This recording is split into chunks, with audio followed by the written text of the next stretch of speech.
Disclaimer. दोस्तों, ये कहानी केवल एक काल्पनिक रचना है। ये केवल लेखक के द्वारा रची गई यह एक कहानी है। इसका वास्तविक जीवन से कोई भी संबंध नहीं है। कृपया आप कहानियों को केवल मनोरंजन की दृष्टि से ही सुने, और साथ ही अगर आप इस चैनल नॉवल स्टोरी 2.6 पर पहली बार आए हैं तो चैनल को सब्सक्राइब और वीडियो को भर भर लाइक करना ना भूलें। धन्यवाद। एपिसोड 23। उसी बात सुन नित्य ने एक नज़र स्नेहा को तरफ देखा, जो कि उसे एक शैतानी मुस्कान दे रही थी, जैसे बोल रही हो, आखिर फंस गई ना मेरी जाल में। वही उसकी इस मुस्कान को देख नित्य ने बिना वक्त गवाए उसके सामने ही मोक्ष को कॉल कर दिया और फोन के स्पीकर पे कर दिया। दूसरी तरफ से मोक्ष ने कॉल को पिक करते हुए बोला, नित्य, क्या तुमने डिनर कर लिया? अब आगे। उसकी आवाज में बहुत ही ज्यादा प्यार और अफेक्शन था, जिसे सुन सब लोगों ने हैरानी से नित्य की तरफ देख वही उसकी ऐसी आवाज को सुन स्नेहा ने अपने हाथों की मुट्ठी कस ली। उसको यही सोच के गुस्सा आ रहा था कैसे मोक्ष ने उसके नंबर को ब्लॉक कर रखा है और यहाँ नित्य की कॉल को मिनट में पिक कर लिए। मोक्ष ने कभी भी स्नेहा से सीधे मुंह बात तक नहीं की थी, और यह नित्य से बात करते वक्त उसके आवाज में अफेक्शन था, जो कि उसके लिए ऐसा था जैसे मोक्ष ने उसको अनजाने में एक जोरदार थप्पड़ रशीद दिया हो। नित्य ने फिर से एक नज़र स्नेहा को देखा, जिसने अभी तक अपना चेहरा नॉर्मल कर लिया था। वो अभी भी नित्य के फ़ोन की तरफ देख रही थी, जिसे देख उसने वापस फ़ोन पे बात करते हुए बोली, क्या तुम घर पहुंच गए हो? क्या तुम्हें अभी टाइम लगेगा? उसके सवाल सुनोक्ष के होठों पे मुस्कान आ गई थी। उस लगा रहा था कि उसकी बाबी डॉल उसके लिए परेशान हो रही है। मोक्ष ने अपने चेहरे पे मुस्कान को बरकरार रख हुए था। उसने खिड़की के बाहर देखते हुए बोला, अभी नहीं। उसके बाद नित्य ने कुछ नहीं, क्योंकि उसने नहीं आ रहा था वो कैसे मोक्ष से इस बारे में बात करे। हाँ, माना कि दोनों की सागी होने वाली है, लेकिन वो दोनों अभी इतने भी क्लोज नहीं आए था। ऊपर से नित्य का मन भी नहीं था मोक्ष से इस बारे में बात करे, लेकिन अगर वो ऐसा नहीं करती है तो स्नेहा उसके माँ के सामने उसको फिर से नीचे गिरने की कोशिश करेगी। नित्य को कभी भी इस बात से फर्क नहीं पड़ा कि कोई उसके बारे में क्या बोलता है, लेकिन उसको इस बात से फर्क पड़ता था कि उसकी माँ उसके लिए कभी भी गलत न सोचे। नित्य अपनी सोच में घूम थी तो वही मोक्ष अभी भी नित्य के कुछ बोलने का इंतजार कर रहा था, लेकिन दूसरी तरफ से बस खामोशी थी। तभी उसके कान में नित्य को थोड़ी दबी हुई आवाज आई, मिस्टर मोक्ष। नित्य आगे कुछ बोलती उससे पहले ही मोक्ष ने बोला, तुम मुझे सिर्फ मोक्ष बुलाओ। मोक्ष की बात सुन नित्य फिर चुप हो गई। कुछ समय बाद नित्य ने मोक्ष से बोला, मोक्ष बाय, घर पहुंच के मुझे मैसेज करना, बाय। मोक्ष भी उसको बाय बोल फोन रख देता है। वही नित्य ने एक गहरी सांस लेते हुए फोन को रख दिया। वही उसको अपने लिए बात न करता देख स्नेहा गुस्से भर गई थी, लेकिन फिर वो जल्दी से अपने आंखों में आंसू लिए बोली, दीदी, आपने मेरे लिए बात क्यों नहीं की? क्या आप नहीं चाहती कि मैं आपके साथ चलूं? इसके बाद राधिका जी की तरफ देखते हुए बोली, देखो मॉम, नित्य ने आज प्रूव कर दिया कि वो मुझे से प्यार नहीं करती है और उन्हें मैं पसंद नहीं हूँ। उसकी बात वो सुन अब नित्य को गुस्सा आ रहा था। उसने अपने शांत चेहरे के साथ बोली, मिस स्नेहा सिंघनिया, अगर मुझे पता है तो तुम मुझे से पहले से मोक्ष के जानती हो। मैं तो आज तक उनसे मिली भी नहीं थी, और आज वो इंसान मेरे सामने मेरा मंगेतर बन के खड़ा हो गया है, और मुझे नहीं लगता है पहली ही मुलाकात में कोई किसी के ईंट करीब आ जाए जहाँ पे मैं उससे बातें करूँ। उसकी बात सुन सबको सही लगता है। तभी आशीष की सबके कान में गए, जो बोल रहा था, स्नेहा, तुम्हें नहीं लगता कि तुम कुछ ज्यादा ही कर रही हो? अगर वो तुम्हें पसंद नहीं करती तो आते ही सबसे पहले वो तुम्हें ही इस घर बाहर निकलती, लेकिन उसने ऐसा कुछ नहीं किया, तो प्लीज अपना मुंह बंद रखो। उसकी बात सबको सही लगता है, इसलिए अब कोई कुछ महज बोलता है। वही स्नेहा कंदील का रहा की नित्य से पहले उसे इस आशीष का कुछ करना होगा, जो केज हमेशा ही उसके रास्ते में आता है। अब कोई कुछ नहीं बोल रहा था, सब लोग चुपचाप अपना डिनर कर रहे थे। वही आशीष, राधिका जी और ऋषभ जी सब लोग नित्य को डिनर पे डायन दे रहे थे कि उसे क्या पसंद और क्या नहीं। ऐसे ही सब लोग अपना अपना डिनर को फिनिश करते हैं और सब अपने अपने कमरे में सोने चले जाते हैं। नित्य जैसे ही अपने फ्लो पे आती, आखिरी सीढ़ी के फ्लो पे कुछ चमकता हुआ चीज फैली हुई दिखाई देता है, जिसे देख वो अपने हाथ से चेक करती है, जिसे समझ आ जाता है ये तेल है। उसकी आंखें एकदम ठंडी हो जाती है। नित्य अपनी नजरें इधर उधर घूमती है। उसे थोड़ी दूर पे एक औरत दिखाई देती है, लेकिन नित्य उस वक्त उसे कुछ नहीं बोलती है और उस तेल को अवॉइड करते हुए अपने कमरे में चली जाती है। वो औरत भी पिलर के पीछे से बाहर आ जाती है। वो हैरान थी कि इतना तेल डालने के बाद भी ये लड़की नीचे क्यों नहीं गिरी। उस औरत ने नित्य को तेल को चेक करते हुए नहीं देखा था, इसलिए उसे नहीं पता था कि नित्य नीचे क्यों नहीं गिरी। तभी स्नेहा, जो कि अभी अभी उस जगह आई थी, वो अपने चेहरे पे मासूमियत लाते हुए बोली, शीला आंटी, आप यहाँ क्या कर रही है? रात बहुत हो गई है, आपको तो अब तक सो जाना चाहिए था ना। उसकी बात सुन शीला आंटी ने प्यार से उसके सर पे हाथ फेरते हुए बोली, कुछ नहीं बेटा, बस किसी की अकड़ को निकलना था लेकिन वो हो नहीं पाया है। ये बोलते वक्त उनके चेहरे पे कठोरता थी, लेकिन उन्होंने जल्दी ही अपने चेहरे पे जिसका लाते हुए बोली, बेटा आपको सो जाता चाहिए, नहीं तो आपके आंखों के नीचे दाग सर्कल आ जाएंगे। उनकी बात सुन स्नेहा ने अपने चेहरे पे परेशानी दिखाते हुए बोली, लेकिन आपको किसकी अकड़ निकलना था। फिर वो जल्दी से शीला आंटी के हाथ कोंपलट बोली, देखिए आंटी, आप मुझे बिना किसी परेशान के बता सकती है क्या कोई है इस घर में जो आपको परेश करता है या फिर आपके साथ मिसबिहेव करता है। स्नेहा ये जब ऐसे बोल रही थी जैसे उसे शीला आंटी से कितना कंसर्न हो, लेकिन हकीकत क्या थी ये तो सिर्फ वही जानती थी। वही स्नेहा की बात सुन शीला बोली, नहीं स्नेहा बेटा, ऐसी कोई बात नहीं है, बस आप बहुत मासूम हो और मैं नहीं चाहती कि कोई भी आपके मासूमियत का फ़ायदा उठाए। इसलिए मैंने नित्य के सीढ़ी से नीचे गिरने के लिए सीढ़ियों पे तेल लगा दिया है, लेकिन वो पता नहीं कैसे वह से इसलिए चली गई क्योंकि मैंने देखा था कैसे वो आपकी इंसल्ट कर रही थी। इनफैक्ट वो तो मैं राठौर को लेकर शो ऑफ भी कर रही थी, इसलिए बस मैं उसको गिराना चाहती थी ताकि वो कल मिस्टर राठौर के साथ उनके घर ना जा सके, लेकिन वो बच गई, पता नहीं कैसे। तभी अचानक ही लिविंग रूम में रखा फ़ोन बजने लगा, जिसे शीला न उठाया था। उसने जैसे ही फ़ोन उठा, दूसरी तरफ से नित्य की बहुत ही कोल्ड वॉइस सुनाई दी, सीढ़ी पे जो तेल तुमने गिराया है उसको साफ करो, वरना कल की सुबह तुम इस घर से बाहर होगी। उसकी बात सुन शीला के माथे पे पसीने की बूंदें चमकने लगी। शीला वैसे ही फ़ोन को वहां छोड़ वो जल्दी से सीढ़ी को साफ करने चली गई। फ़ोन अभी भी चालू था।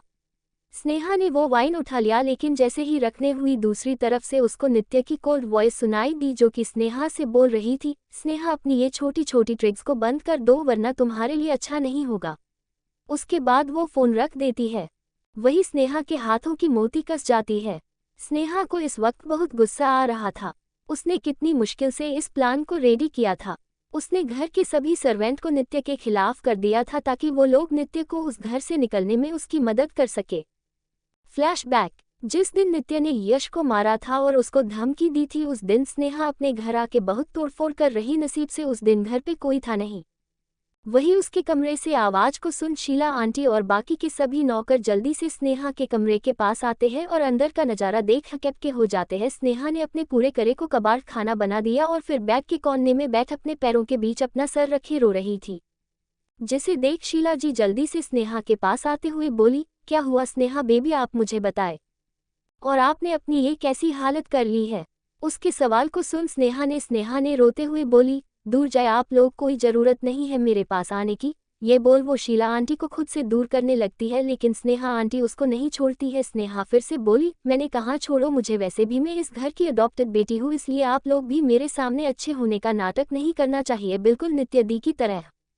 वो हर वक्त मुझे तने देती रहती है कि मैंने उनकी जगह ली है, मुझे उस अनाथ आश्रम में रहना चाहिए था। आप लोगों को भी यही लगता है क्यों है न कि मुझे उस आश्रम में ही मर जाना चाहिए था।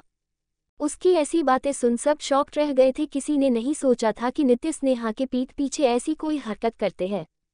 वो सब फिर से स्नेहा की तरफ देखते हैं जिसके बाल बिखरे हुए थे, आंखें से काजल आंसू के साथ बह गया था, कपड़े आश्वस्त थे। उसकी ऐसी हालत देख सबको उस पे तरस आ रहा था। शीला आंटी से उसकी ऐसी हालत देखी नहीं जा रही थी, इसलिए उन्होंने अपने मन ही मन ठान लिया था कि वो स्नेहा को ऐसे ही नहीं छोड़ सकती है। आखिर वो कैसे इतनी प्यारी बच्ची को देख सकती थी। उन्होंने हमेशा से स्नेहा को एक अच्छे मैनर के साथ देखा था। उनकी नज़र में स्नेहा बहुत ही मासूम और प्यारी थी, इसलिए उन्हें नृत्य पे बहुत तेज गुस्सा आ रहा। उन्होंने स्नेहा को चुप कराने के बाद बोली, स्नेहा बेबी आप फिक्र मत करें कि एक बार सिर और मैडम को आ जाने दो, फिर मैं उनसे नित्य की शिकायत करूंगी। उनकी बात सुन स्नेहा ने जल्दी से शीला आंटी की बात सुन बोली, नहीं आंटी आप ऐसा नहीं कर सकती है, नित्य अभी ही परिवार में आई है और मैं नहीं चाहती कि इस घर की खुशी में किसी की नज़र लगे। इसकी बात सुन शीला आंटी कुछ नहीं बोली और स्नेहा को अच्छे से समझा के करे से बाहर निकला गई। उनके जाते ही स्नेहा के चेहरे पे एक डेविल स्माइल करते हुए अपने आंखों से बह रहे निकली आंसू को अपने अंगूठे और पहली उंगली में लेकर उसको झटक देती है। फ्लैशबैक एंड अगली सुबह नित्य अपने कमरे थी। वो किसी चीज़ को बना रही थी, उसका पूरा फोकस सिर्फ और सिर्फ उस चीज़ को लैपटॉप पे क्रिस्ट कर रही थी। एपिसोड 24। नित्य ने इस वक्त बहुत ज़्यादा बिजी थी, तभी उसके फ़ोन पे किसी का फ़ोन आता है। नित्य फ़ोन पे शो हो रहे नाम को देखते हुए बोली, हाँ राज बोलो। दूसरी तरफ से आवाज़ आई, बॉस आज आपको मीटिंग है, मिस्टर कॉर्पोरेशन में है। उसके बात को सुन नित्य बोली, एक काम करो, मीटिंग को पोस्टपोन कर दो, मैं अब नहीं आ सकती हूँ। उसकी बात सुन राज हैरान हो जाता है। ये पहली बार था जब उसकी बॉस ने किसी मीटिंग को पोस्टपोन करने के लिए बोली थी, वरन उनकी बॉस तो मनी लवर है। तभी राज जल्दी से बोला, बॉस क्या आपकी तबीयत खराब है? क्या आपने खुद को डॉक्टर को दिखाया? क्या मैं डॉक्टर की टीम को लेकर आपके घर आऊं? उसके सवाल को सुन नित्य ने अपने माथे पे अपने 2 उंगली से मसलते हुए बोली, अगर अब तुमने एक शब्द और बोला तो मैं तुम्हारे और 2 महीने की सैलरी को ट्रस्ट में दे दूंगी। उसकी बात सुन राज ने जल्दी से फोन को कर देता है। तभी नित्य के कमरे ले नॉक हुआ। नित्य जल्दी से अपने डोर को खोलते हुए बोली, मिस नित्य, आपको मैडम और सर ब्रेकफास्ट करने के लिए बुला रहे हैं। उनकी बात सुन नित्य ने अपने सर हिला दिया और कमरे से बाहर चली गई। उसके जाते ही स्नेहा पिले के पीछे से बाहर आती है और नित्य के कमरे की तरफ चली जाती है। उसने जैसे ही नित्य के कमरे को खोलने के लिए डोर को ओपन के लिए हैंडल को पकड़ खोलने की कोशिश कर रही थी, लेकिन दरवाजे ले लॉक लगा हुआ था, जिसे देख वो चिढ़ जाती है। उसने सोचा था कि आज वो नित्य के कमरे की तलाशी लेगी, जिसे उसे कुछ ऐसा मिल जाए जो कि उसके बहुत ही ज्यादा फायदेमंद हो नित्य को मोक्ष से दूर करने के लिए। वहीं नीचे लिविंग हॉल में आते ही राधिका जी जल्दी से नित्य के पास आते हुए बोली, नित्य बेटा क्या हुआ, तुम्हारी आंखें इतनी लाल क्यों है? क्या तुम रात भर सोई नहीं हो? उनको अपने लिए परेशान होते देख नित्य बोली, ऐसा कुछ नहीं है मॉम, बस मैं रात को थोड़ा देर से सोई थी इसलिए। उसके बाद वो लोग डाइनिंग रूम जाते हैं। उससे पहले ही नित्य अपने हाथ में लिक्विड की बोतल को लेकर उसको डाइनिंग एरिया में गिरा देती है और चुपचाप ब्रेकफास्ट करने के लिए बैठ जाते हैं। शीला अपने हाथ में नाश्ता लिया किचन से बाहर आती है। अभी वो डाइनिंग हॉल में पहुंच पाती उसे पहले ही उसका पैर नित्य के नीचे गिराए हुए केमिकल में जाता है, जिसे वो पिछल के गिर जाती है। सब लोग अपने चेयर से खड़े हो जाते हैं, लेकिन नित्य अपनी जगह पे बैठ हुई थी। इस वक्त नित्य के चेहरे पे एक मिस्टीरियस स्माइल थी, जिसे पे किसी ने ध्यान नहीं दिया था। वही जैसे ही सभी सर्वेंट शील को पकड़ उसके रूम के पास ले गए, वैसे ही शीला जोर जोर से छिलने लगी। इस वक्त उसको अपने कमरे में बहुत अंधेरा नजर आ रहा था। शीला को ऐसा लग रहा था जैसे वो अपने कमरे में जाके किसी काल कोठरी में है। तभी उसने अपनी नज़र को घूम अपने साथ आई सर्वेंट से कुछ बोलने वाली थी, लेकिन अचानक ही उसको अपने सर्वेंट को देखते हुए उसके मुंह से एक चीख निकल गई थी, क्योंकि उसे वो दोनों सर्वेंट किसी राक्षस की तरह दिख रहे थे। उसने बिना सोचे समझे उन सभी सर्वेंट को खुद से दूर कर दिया था। उसके बाद वो अपने कमरे में भाग जाती है। कमरे में आते ही उसको ऐसा लग रहा था जैसे वो किसी भूतिया जगह पे आ गई। हालांकि ये सब बस उसके वहम था, क्योंकि उसके आसपास की सभी चीज़ बिल्कुल ठीक थी, लेकिन नित्य के उस केमिकल के कांटेक्ट की वजह से उसको अपने आसपास की सभी चीज़ों का इलेक्शन हो रहा था। वही बाहर की तरफ सभी सर्वेंट शीला के रूम की तरफ देख रहे थे। उसके बाद वो लोग वह से चले जाता है। यहाँ रूम में शीला बेड पे लेटी सीलिंग की तरफ देख रही थी। अचानक ही उसको वहाँ पे एक औरत दिखाई देने लगी, जो कि ठीक उसके ऊपर सीलिंग पे खड़ी थी, जिसे देख शीला जोर जोर से चिल्लाने लगी थी। दूसरी तरफ नित्य ब्रेकफास्ट के बाद अपने कमरे में आती है और एक नज़र घड़ी को देखती है, जिसमें इस वक्त 9 बज रहे थे। वो जल्दी से अपना लैपटॉप निकलती है, तभी उसके किसी का फ़ोन आता है। नित्य फ़ोन पे शो हो रहे नाम को देखती, जिसपे नील नाम शो हो रहा था, जिसे देख नित्य जल्दी से फोन को अपने कान के पास लगती है। तो दूसरी तरफ से आवाज आती है, बॉस आपने जैसा कहा था हमने वैसा इन्वेस्टिगेट किया था। हमने हॉस्पिटल जाके चेक किया जिस हॉस्पिटल में से आपको चोरी किया गया था। हमें वह की एक क्लीनर से पता चला कि उस साल जितने भी लोगों को डिलीवरी हुई थी उनमें से लगभग 8 बच्चों को चोरी किया गया था। उन 8 लोगों में एक आप भी है। नित्य जो उस आदमी के साथ साथ अपने लैपटॉप पे कुछ टाइप कर रही थी, वो इस आदमी की बात सुन नित्य की भोगे सिकुड़ गई। फिर वो कुछ सोचते हुए बोली, एक काम, जो बच्चे को चोरी किया है उनके फैमिली के रिकॉर्ड को चेक करो, क्या उसमें कुछ सीपीएस है क्या? एक बात और छोटी से छोटी चीजें पे ध्यान देना है। उसकी बात सुन सामने से जवाब आया, ओ बॉस हम अभी इस वक्त काम पे लग जाते हैं। नित्य ने बस हम में जवाब देती है। उसके बाद वो अपने लैपटॉप को वही कॉफी टेबल पे छोड़ बालकनी में चली जाती है। इस वक्त उसके दिमाग में बहुत कुछ चल रहा, उसके एक्सप्रेसिवलेस चेहरा पे कुछ भी नहीं दिख रहा था। उसके बाद उसने अपने फ़ोन कुछ मैसेज किसी को भेज देती है। कुछ ही देर में एक सर्वेंट नित्य के कमरे डोर पे नॉक करते हुए बोली, मिस नित्य, बॉस और मैडम ने आपको नीचे हॉल में बुलाते हैं, मोक्ष सर भी आपका इंतजार कर रहे हैं। उसकी बात सुन नित्य बोली, ठीक है उन्हें बोलिए मैं आ रही हूँ। उसके बाद वो लैपटॉप को बंद कर रेडी होने लगती है। नित्य ने आज फ्लोरल ड्रेस के साथ अपने बाल को खुले रखे हुए थे, आंखों में काजल जिसे इसकी नीली आंखें और भी खूबसूरत बना रही थी। उसने होठों पे न्यूड लिपस्टिक लगाए। उसके बाद उसने एक नज़र खुद को देख, उसके बाद सोफे पे पड़े कुछ बैग को लेकर वो अपने कमरे से बाहर चली गई। वो जैसे ही नीचे मोक्ष और राधिका जी और ऋषभ जी की नज़र तो बस नित्य पे रुक गई थी। उसको देख ऐसा लग रहा था जैसे कोई परी आसमान से उतर रही हो। वही जब स्नेहा ने ये नज़र देखा तो उसकी आंखों में गुस्सा और जलन साफ देख जा सकता है। आखिर ये कैसे हो सकता है? स्नेहा ने बचपन से ही सिंघानिया परिवार की प्रिंसेस की तरह ट्रीट किया गया था। उसने अपनी स्केच में किसी भी तरीके से कोई भी कमी नहीं रखी थी, लेकिन फिर उसकी स्किन नित्य के जैसी नहीं थी, जिससे उसको और जलन होने लगी थी। वो आज यहाँ बहुत ही अच्छे से सज के खड़ी थी। आज स्नेहा ने एक पिंक डांगरी पहने हुए थी, उसके अपने चेहरे पे हल्का मेकअप किया था। दिखने में स्नेहा भी किसी से कम नहीं भी, लेकिन नित्य ने उसको पीछे छोड़ दिया था। राधिका जी जल्दी से नित्य के पास आते हुए बोली, नित्य बेटा आज तुम बहुत सुंदर लग रही हो, बिल्कुल किसी परी की तरह। उसके बाद उन्होंने अपने आंखों के कोने से काजल निकाल नित्य के कान के पीछे लगा दिया। तभी मोक्ष भी आगे आते हुए बोला, नित्य अब हमें चलना चाहिए। मोक्ष ने बहुत मुश्किल से अपने इमोशन पे काबू रखते हुए बोल रहा था। उसका दिल कर रहा था कि वो नित्य को कहीं छुपा ले। आखिर उसकी बाबी डॉल लग ही रही थी इतनी सुंदर। उसकी बात सुन नित्य ने अपना सर हाँ में हिला दिया। उसके बाद वो लोग वह से निकल जाते हैं। उनको जाते देख स्नेहा की आंखें काली हो जाती। उसकी आंखों में नित्य के जान लेने का इरादा साफ देख जा सकता था।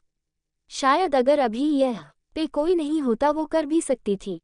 दूसरी तरफ कार में नित्य और मोक्ष बैकसीट पे बैठ था। वही कार को मयंक ड्राइव कर रहा था। जैसे ही उसने अपनी बॉस और लेडी बॉस को देख कि कैसे वो बॉस से थोड़ा दूर दूर बैठे हैं, उसने सोचा कि उसके बॉस है ही खड़ूस, पता भी कैसे रोमांटिक होंगे।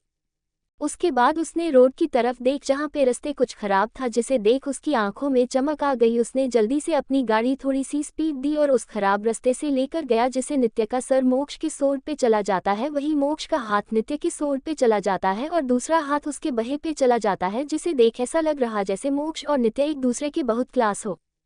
इस वक्त नित्य मोक्ष दोनों के दिलों की धड़कन बढ़ी हुई थी, जिसे वो दोनों साफ सुन सकते थे। नित्य अपना सर मोक्ष के कंधे से उठा के उसकी आंखों में देखने लगती है। वो दोनों अभी एक दूसरे के आंखों में देख ही रहे थे कि अचानक से पीछे से एक बाइक का हॉर्न सुनाई देता है, जिसे दोनों को होश आता है। मोक्ष को खुशी हो रही, वही नित्य का चेहरा लाल हो गया था, क्योंकि ये पहली बार था जब वो किसी लड़के के इतना करीब आई थी और वो उसके साथ अनकंफर्टेबल फील करने की जगह साफे फील कर रही थी। जब मयंक ने देखा कि ये दोनों फिर से अलग हो गए तो उसने फिर से वही किया। एक बार फिर से दोनों इसी पोजीशन में थे, जिसे देख मयंक ने जल्दी से बोला, सॉरी बॉस, वो रास्ता सही नहीं है, इसलिए बार बार ऐसा हो रहा। उसकी बात सुन मोक्ष ने एक नज़र मयंक को देखता है, जिसके चेहरे पे एक शरारती मुस्कान थी। वही उसकी मुस्कान देख मोक्ष के चेहरे पे भी स्माइल आ गई। आखिर उसके असिस्टेंट ने ये प्रूव कर दिया था कि उसके पास भी है, बस वो काम की चला नहीं पता है। अगर मयंक को अपने बॉस के शुभ विचार के बारे में सुन पता तो शायद इस बार वो कार को ऐसे मोड़ता कि उसके बॉस का सर कार की विंडो से लग जाता। मोक्ष नित्य की तरफ देखते हुए बोला, एक करो तुम ऐसे ही बैठी रही, पता नहीं कब तक ये वाला रास्ता होगा। उसकी बात सुन नित्य उससे दूर होने की कोशिश करती है, लेकिन मोक्ष एक बार फिर से उसके सर को अपने कंधे पे रख देता है।